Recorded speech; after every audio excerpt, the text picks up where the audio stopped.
primer capítulo de la primera carta del apóstol Pedro, verso 13. Vamos a leer a partir de allí, recordando el contexto de lo que estuvimos considerando el día, entiendo yo, 8 de este mes. Dice la palabra del Señor ahí, verso 13.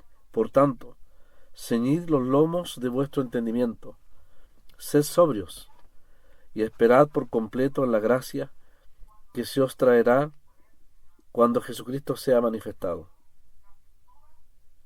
Como hijos obedientes, no os conforméis a los deseos que antes teníais, estando en vuestra ignorancia, sino como aquel que os llamó es santo, sed también vosotros santos en toda vuestra manera de vivir.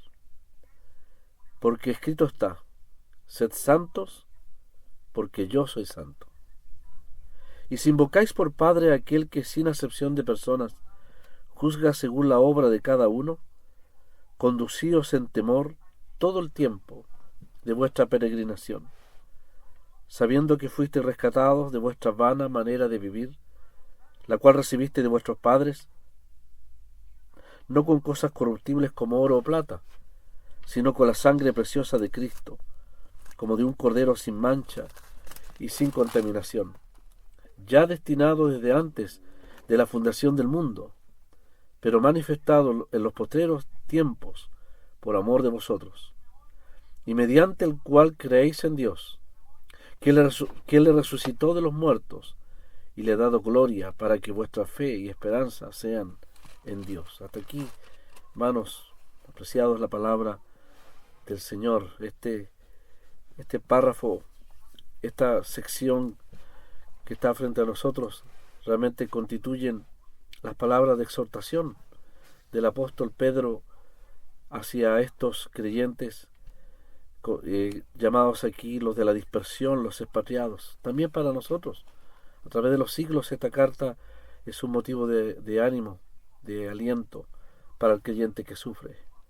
Siempre lo decimos, la carta ha sido escrita para consolar al creyente que sufre.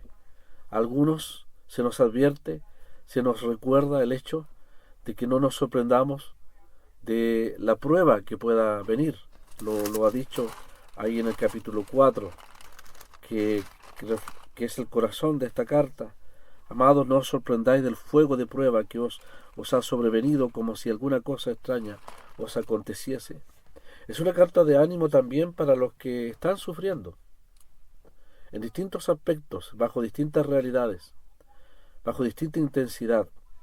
En el caso de los expatriados de estas 5 provincias mencionadas, ellos estaban sufriendo por causa del Señor.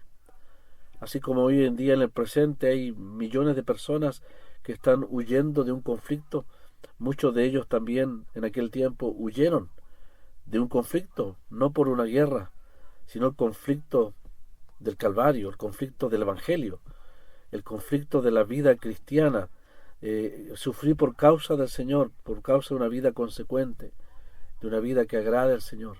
Ellos estaban sufriendo por causa de aquello.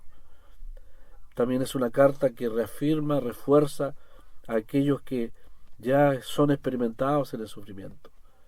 El consuelo del Señor, el ejemplo del Señor es levantado aquí claramente por más de 7 ocasiones en esta carta.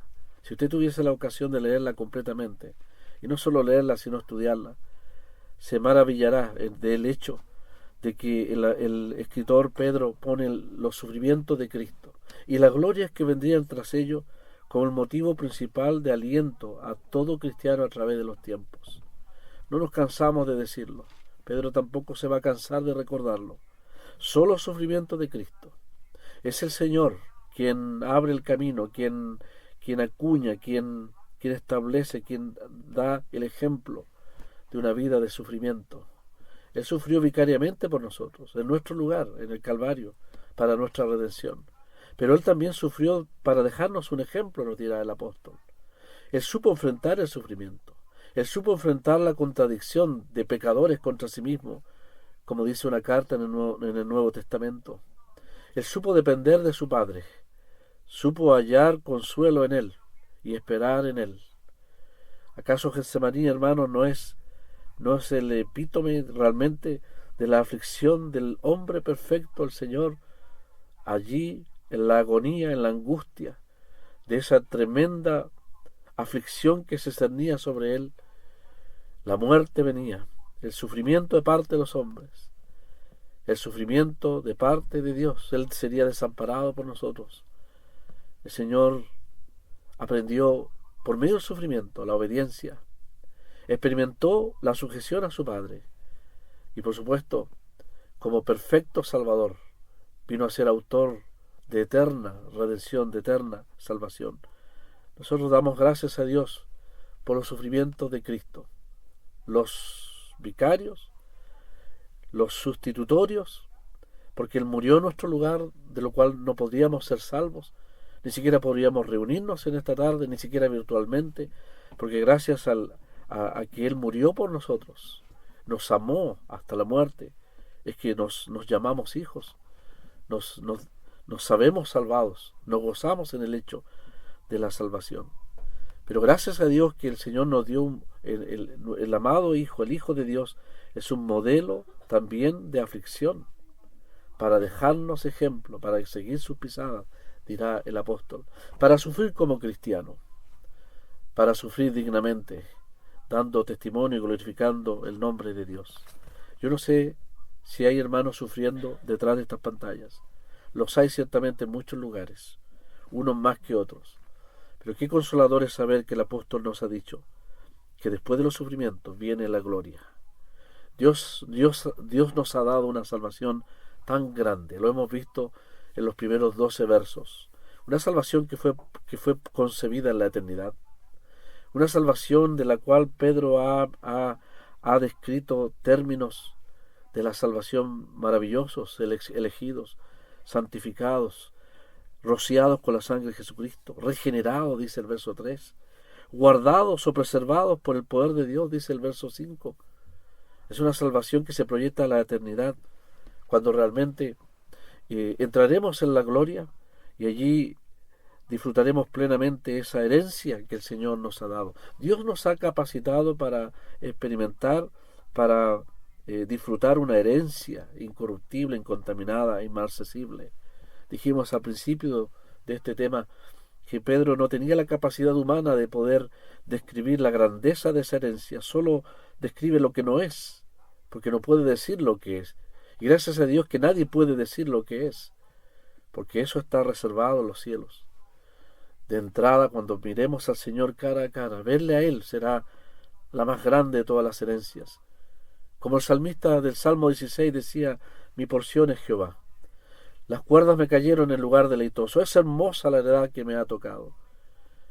Y si hay glorias eternas que experimentaremos, lo será única y exclusivamente porque el Señor estará allí con nosotros eternamente. Pedro le llama la salvación preparada en el verso 5, manifestada en el tiempo postrero. Esa salvación, hermanos, y disculpe que lo vuelva a repetir, es tan grande que aún el creyente puede sufrir en medio de este mundo y gozarse por causa de una salvación tan grande. Las glorias que vienen, los privilegios de esa salvación son tan grandes que las aflicciones comparadas son efímeras y son leves, dice otro apóstol, en comparación al eterno peso de gloria. Tan grande la salvación que el Señor nos ha dado, que el creyente puede gozarse aún en el sufrimiento. Puede entender los propósitos de Dios en el sufrimiento. Puede ser objeto de los tratos forjadores de Dios. Él puede forjar la fe en nosotros. Prueba la fe, los ha dicho el apóstol. Alienta la esperanza, que es una esperanza viva, que como una planta tiene vida y va creciendo y se va fortaleciendo, aferrándose cada vez a la palabra de Dios y a las promesas que el Señor nos ha dejado.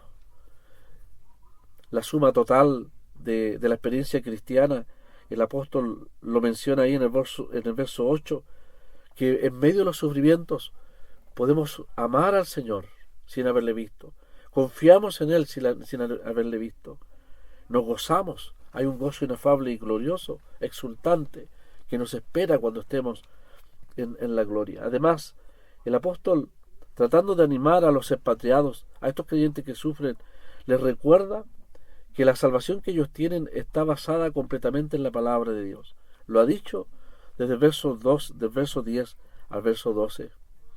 Ha descrito los sufrimientos de Cristo. Les ha recordado que la conversión de ellos fue producto de la obra poderosa de Dios. No fueron convencidos por la oratoria humana. No fueron llevados a una decisión por Cristo, por la argumentación de los hombres meramente. No fue la persuasión de los hombres, sino fue el poder de Dios. Dice que el Evangelio que fue anunciado por los que os han predicado el Evangelio por el Espíritu Santo, enviado del cielo, cosas en las cuales anhelan mirar los ángeles. El Espíritu Santo de Dios enviado del cielo es la persona divina que otorgó el poder para que el Evangelio fuese predicado y ellos se convirtieran. Ellos no están sufriendo por una utopía, no están sufriendo por una mera idea humana, no están sufriendo una ilusión. No ha sido credulidad lo que les ha llevado a Cristo, ha sido la fe en Él. Por lo tanto, frente a los susurros satánicos, que a veces en medio de la aflicción y en medio del sufrimiento pretende poner la duda, aún en estos creyentes, Pedro les recuerda, vosotros, si sufrís por algo que realmente vale más que la pena, es algo glorioso, por una salvación que Dios ha planificado desde la eternidad y proyecta hacia la eternidad. El trino Dios, les dice, hermanos, ha estado involucrado completamente en vuestra salvación, en vuestra elección, en vuestra redención, en vuestro proceso de formación, de prueba, de disciplina, de producir en ustedes las más hermosas virtudes, como nuestro hermano Pablo oraba con aquella meta que es ser semejantes al Señor. Dios no va a renunciar a ese propósito.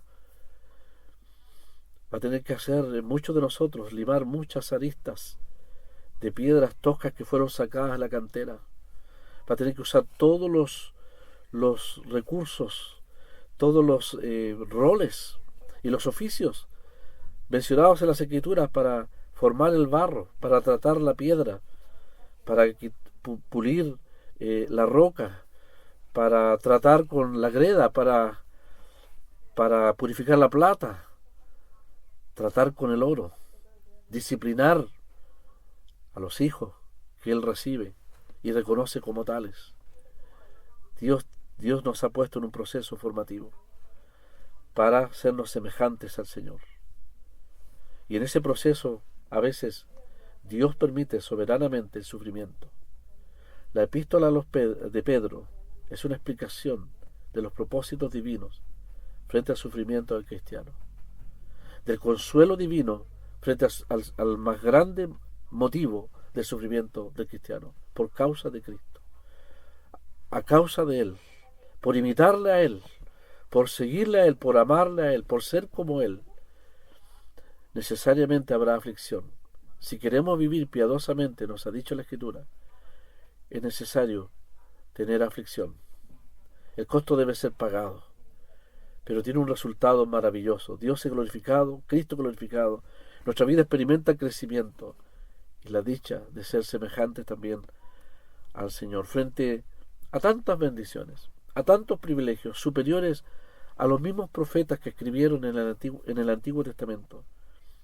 Privilegios de los cuales al final del verso 12 Pedro dice, lo anhelan mirar los ángeles, anhelan comprender estas cosas. Los ángeles parecen tomar palco, mirando y contemplando la experiencia de la vida del creyente, las luchas de la vida cristiana, la sujeción de él a la palabra de Dios, la manera en que el pueblo terrenal celestial aquí en la tierra, aquí en la iglesia, puede glorificar a Dios. Cosas en las cuales anhelan mirar los ángeles. Qué privilegiados somos, hermanos. Qué grande es la salvación. No hay palabras para describirla, no hay palabras para dimensionarla. Solamente Pedro nos va a decir, a partir del verso 13, que frente a tanta bendición, frente a tanto privilegio, Dios espera la mejor de todas las respuestas. un andar digno, una respuesta digna de Él.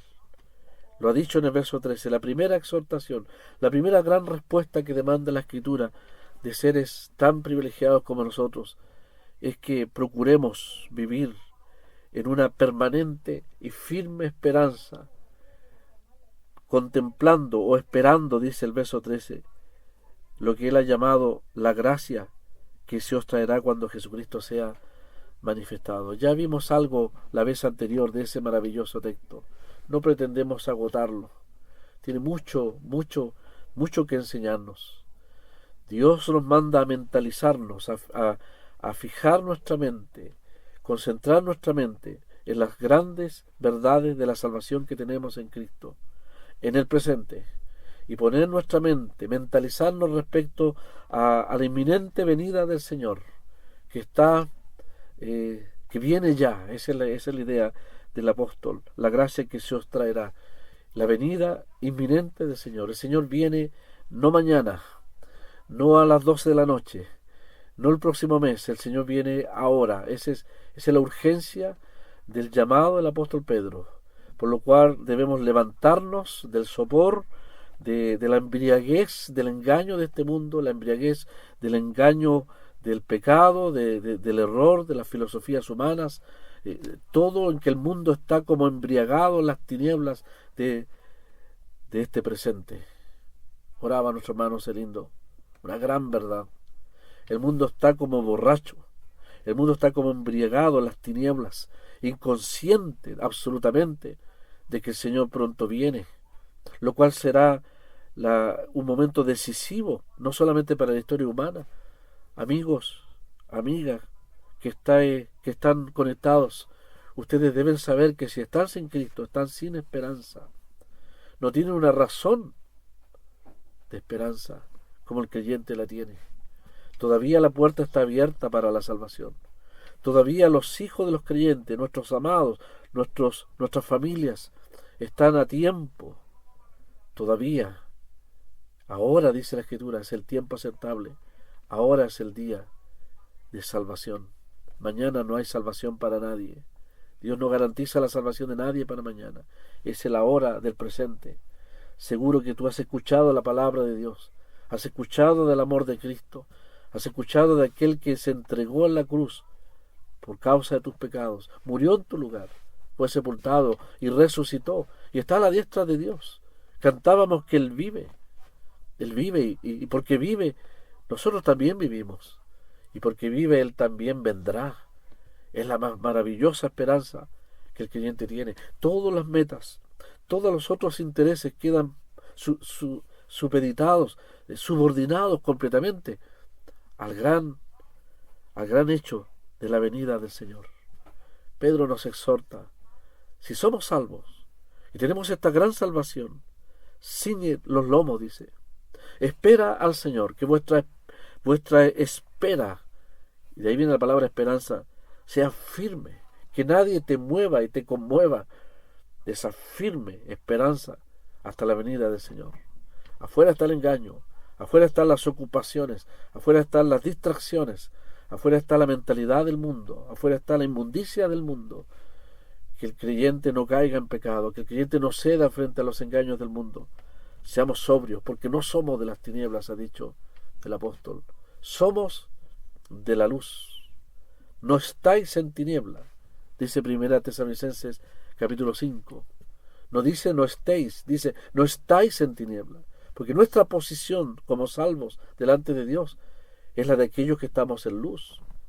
Pero si tú estás sin Cristo y sin salvación, estás en tinieblas, en el engaño. Estás en la oscuridad.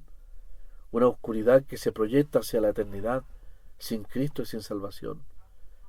Qué terrible la expectativa de aquellos que están sin Cristo. Pero qué maravillosa expectativa de aquellos que sí, por la infinita gracia de Dios, esa gracia de la cual Pedro habla en el verso 13, que se manifestará plenamente cuando el Señor vendrá. Esa gracia se manifestó cuando Cristo murió por nosotros y cuando escuchamos el Evangelio y fuimos salvos por gracia. Por la gracia de Dios, no por obras, dice el apóstol, sino por la gracia de Dios. Es un favor, es un regalo de Dios en Cristo, en aquel que lo hizo todo y pagó todo lo necesario con su propia sangre para darnos salvación eterna y perfecta. Nosotros, hermanos y amigos, que somos tan privilegiados, somos exhortados también a vivir una vida de santidad. La respuesta, no solo de amor, no solo espontánea, sino que es la respuesta de la cual el Señor es digno. No solamente vivir en una relación de esperanza, esperando la venida del Señor, sino que el apóstol también a partir del verso 14 hasta el final en realidad nos exhorta en ese gran párrafo la necesidad imperiosa de una vida de santidad como respuesta a tan grande gracia de Dios. No para ganarnos el cielo, como la religión pretende tratar de buscar una santidad para conseguir salvación. Nosotros queremos vivir y somos exhortados a una vida de santidad porque ya somos salvos. Dios nos ha dado, ciertamente, nos ha santificado en Cristo, nos ha separado para sus propósitos. El apóstol Pablo saludaba a las iglesias, decía a los santificados en Cristo Jesús. Ahí a los corintios les saluda también a los santificados en Cristo Jesús, llamados santos. O como dice la traducción que tenemos, llamados a ser santos. Y otras traducciones dicen llamados santos. Es decir, somos santos por la posición, por el estatus que Dios nos ha dado en Cristo. Pedro dice en el verso 15, sino que como aquel que os llamó es santo. Dios ha llamado, no hay duda que lo ha hecho en Cristo, lo ha hecho mediante el Evangelio. Es el Espíritu Santo de Dios también el que ha obrado en ese llamamiento. Hemos tenido la dicha de escuchar el bendito Evangelio. Allí escuchamos del amor de Dios. Y cuando creímos en Él se cumplió lo que el apóstol Pablo escribe a los Efesios cuando dice, según nos escogió en Él antes de la fundación del mundo, para que fuésemos santos y sin mancha delante de Él. El apóstol Pedro nos hace un llamado a la santidad y da tres razones para vivir y procurar una vida de santidad en el poder de Dios, una vida que honre y glorifique a Dios. La primera de ellas lo menciona el verso 14 al verso 16. La primera razón por la cual debemos vivir una vida de santidad, ser santos, es porque nuestro Padre, nuestro Dios es santo. La naturaleza de nuestro Padre es santo. Ha dicho en el verso 14 que somos como hijos obedientes.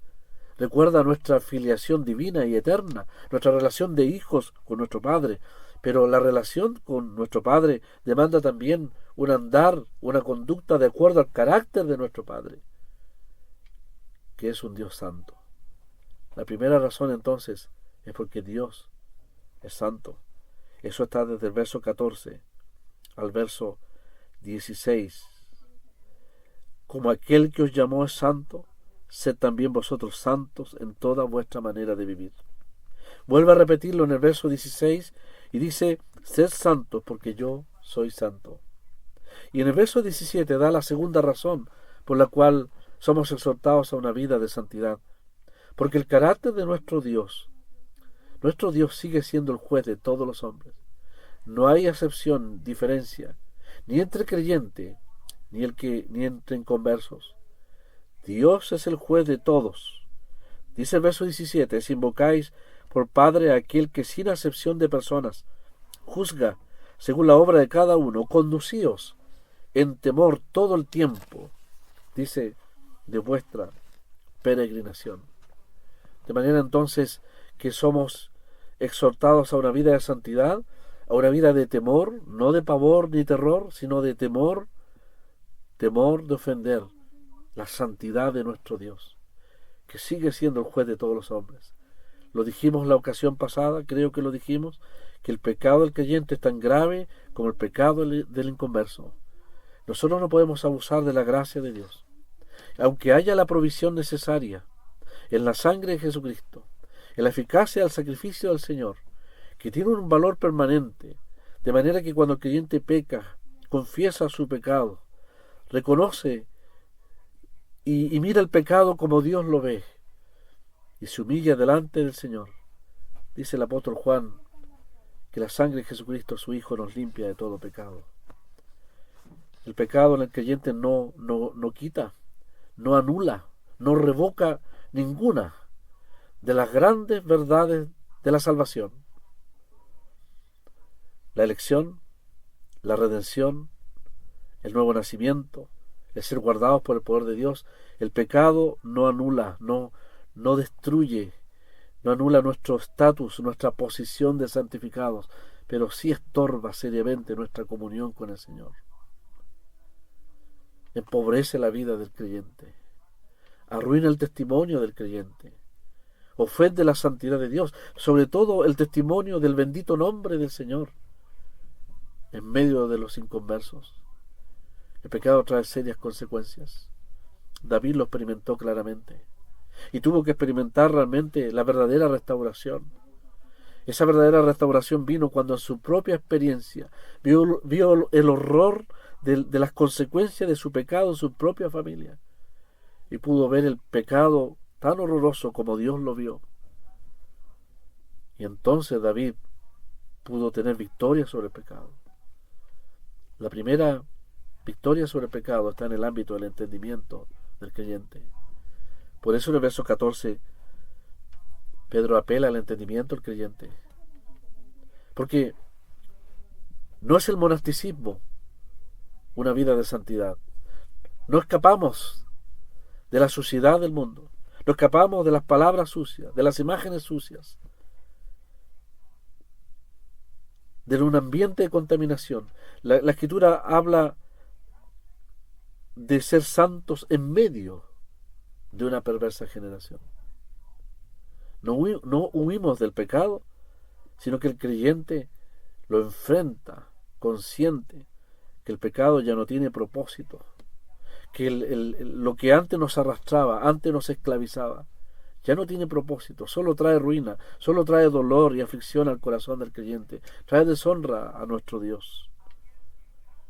El creyente tiene el poder de parte de Dios y del Espíritu Santo para poder tener una vida victoriosa. No os conforméis, ha dicho el verso 14, a los deseos que antes teníais estando en vuestra ignorancia.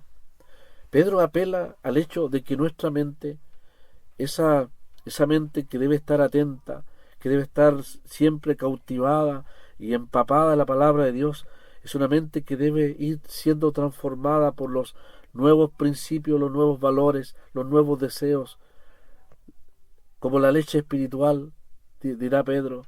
La palabra de Dios debe ir moldeando nuestro entendimiento, nuestro discernimiento, mirando las cosas como la palabra las ve, como Dios las ve.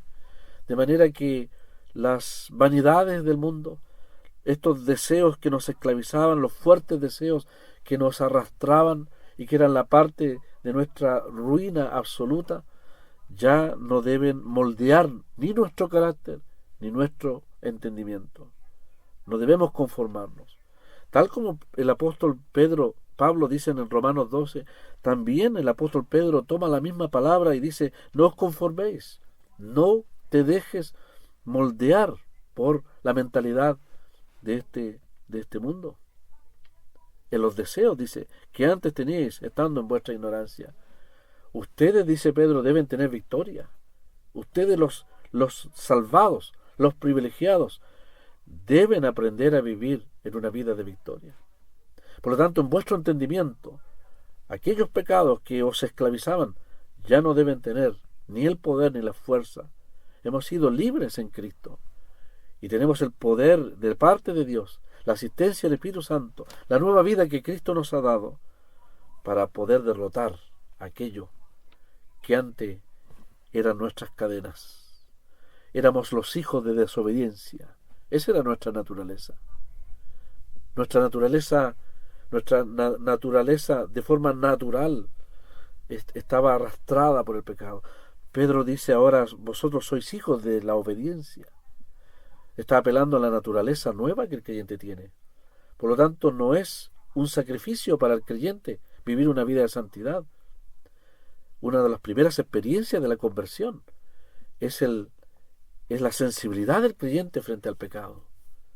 Lo que antes nos apasionaba y nos arrastraba, ahora es algo que despreciamos, es algo que produce pavor, debe producir aversión en el creyente. El que tomaba ya no es esclavo del vino, el drogadicto ya no lo es esclavo, el que amaba el pecado, el que amaba la parranda, el que amaba el lenguaje sucio, la inmundicia, lo ha dejado todo, no en sus fuerzas, sino como expresión de la nueva vida que Dios nos ha dado. Gracias a Dios que Él nos da la victoria sobre aquellas fuertes pasiones y deseos que teníamos antes cuando estábamos en nuestra ignorancia, cuando no conocíamos nada de Cristo, cuando nada sabíamos de su amor. Algunos nos atrevíamos a despreciar ese amor, pero el día que nos convertimos todo cambió. Como ese himno que dice: cuán glorioso es el cambio operado en mi ser, viniendo a mi vida al Señor. Pues la victoria está en el ámbito del entendimiento espiritual del creyente. Y en base a aquello, Pedro entonces nos dice: sed santos, porque la naturaleza de vuestro Padre es santo. Sed santo porque, aunque Él no estamos bajo condenación, Dios es el juez de todos los hombres. Y debemos temer ante el hecho de pecar contra Él, contra un Dios santo, un Padre santo. Y en tercer lugar, hermanos, somos exhortados a la santidad por el precio que se pagó de nuestra salvación. Por eso en el verso 20, verso 18, Pedro dice: sabiendo. Sed santos. ¿Por qué? Sabiendo. Nuevamente el entendimiento del creyente, la absoluta convicción del creyente. Debemos vivir vidas de santidad sabiendo el precio que se pagó, que fuiste rescatado, dice, de vuestra vana manera de vivir, no con cosas corruptibles, como oro y plata, sino con la sangre preciosa de Cristo. Y Pedro recuerda el carácter no solamente santo de nuestro Dios, sino que recuerda el carácter santo de nuestro Salvador, cuando le llama a Él el Cordero sin mancha y sin contaminación. Una vida de pecado en uno que dice ser creyente no se condice ni con la santidad ni con la pureza de aquel que fue entregado por nosotros, que no murió en vano, murió para salvarnos y murió para que finalmente reflejemos el carácter no solamente de nuestro Padre, sino el carácter de nuestro Salvador, a quien le llama aquí el Cordero sin mancha y sin contaminación. Es maravilloso realmente lo que Dios ha sido capaz en su gracia. Pedro no va a renunciar nunca, y lo va a hacer en los 5 capítulos, a recordar el valor de esa salvación. De manera que cuando la tentación venga, cuando el pecado esté ahí a la puerta, cuando el joven se debilita, cuando el adulto se debilita, cuando cedemos, cuando nos atrevemos a coquetear con el pecado, a acariciar el pecado, el creyente debe temblar.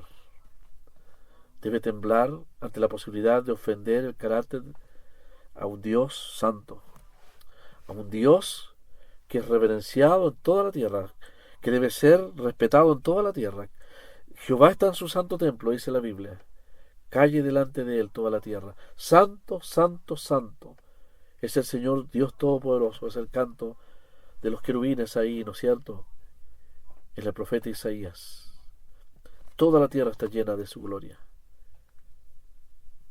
Pero sobre todo, debemos temblar frente al hecho de pecar y ofender la santidad de nuestro Dios, con toda la ruina que eso puede traer, el hecho de ofender el amor de Cristo, el sacrificio de Cristo, la entrega de Cristo, el precio que se pagó, inmensurable, de nuestra salvación, sabiendo que fuiste rescatado. Nunca te olvides, hermano, hermana, frente a la tentación, como dice el himno, tentado no cedas, que finalmente, frente a toda nuestra debilidad, frente a la tentación, recuerda que hubo uno que pagó un precio de infinito valor para precisamente rescatarte, no solamente de la condenación por causa de tus pecados, sino de la esclavitud del pecado, de una vida arrastrada en la miseria y en la inmundicia, para vivir una vida santa. Fuiste rescatado, dice el apóstol, con la preciosa sangre de Cristo, como de un cordero sin mancha y sin contaminación. Para nuestros amigos que se conectan a esta sala, queremos recordarle antes de terminar que el precio que se pagó fue un precio de infinito valor.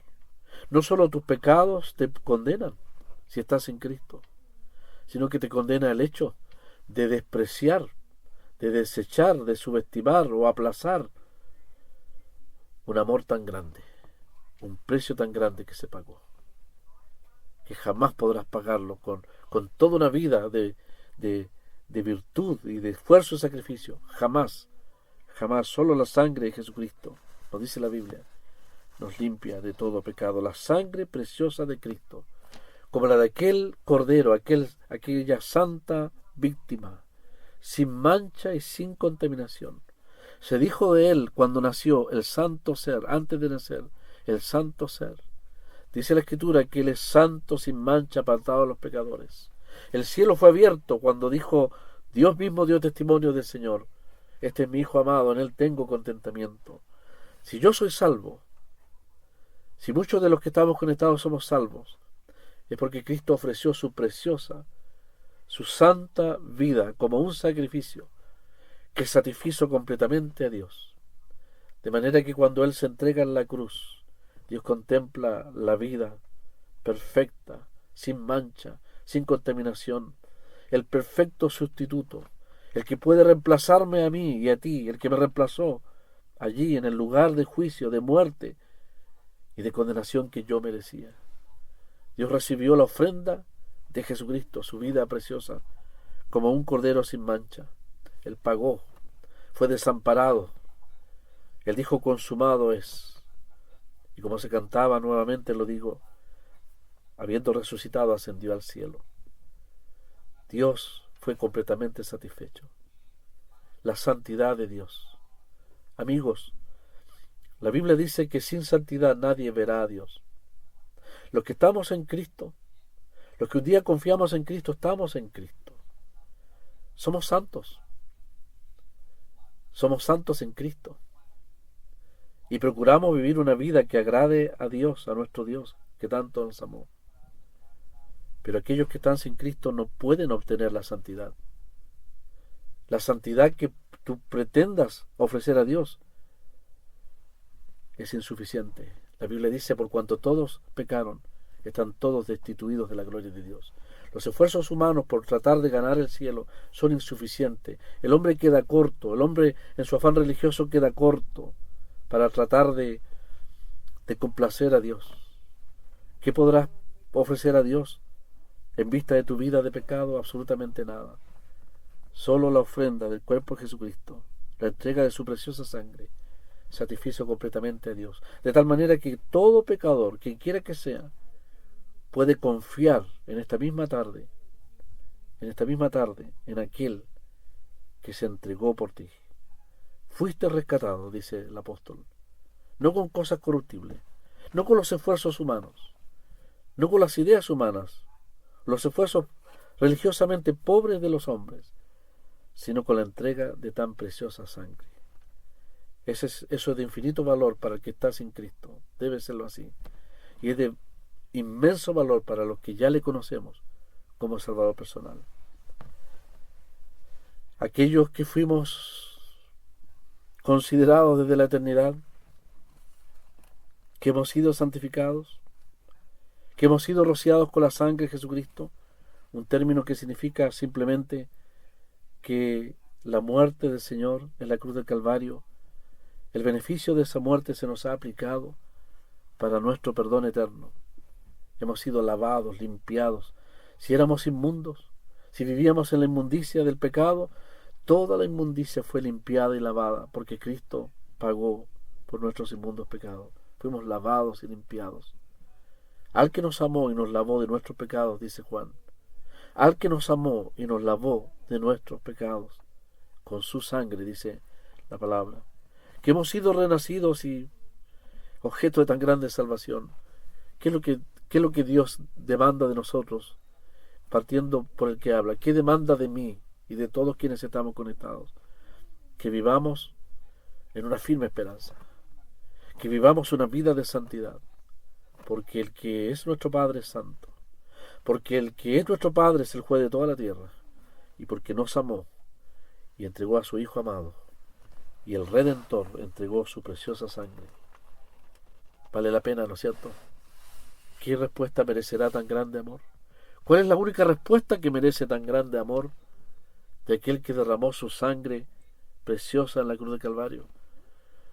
Una respuesta de devoción, de entrega, de amor, de consagración. Una vida santa para Él, una vida consagrada para Él.